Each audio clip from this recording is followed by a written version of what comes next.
Tonight I'm going to read from a new work in progress, and it is set out west in around 1880.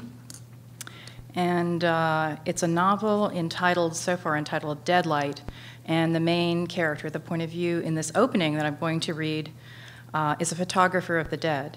It also has supernatural and fairy tale elements, and some of those will start to occur here.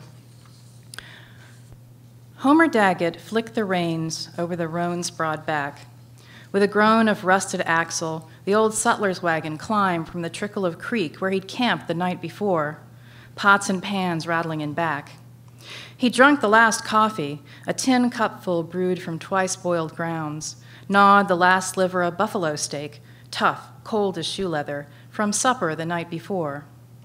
He had to find some custom soon.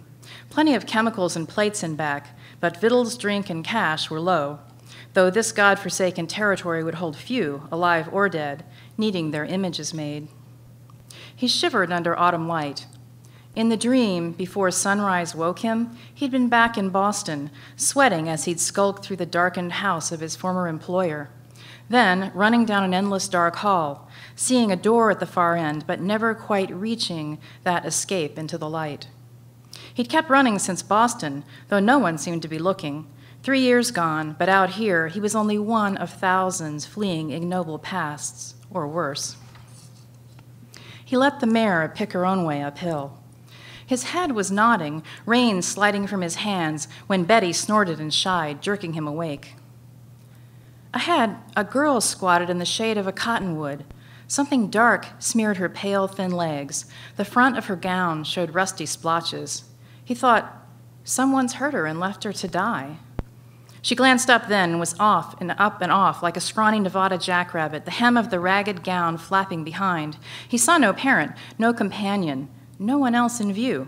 So he jumped down and pounded after her over the rocky meadow. She looked 11 or 12 and ran like the dickens. Took a good minute to catch up, and when he tackled her from behind, she pummeled him with heels and fists as if he were a hawk and she the rabbit. Yet all the while, she never made a sound. "Shh," he said. "I won't harm you." When he scooped her up, she slumped in his arms like a half-empty feed sack. "You're hurt." She shook her head, but would not look in his face.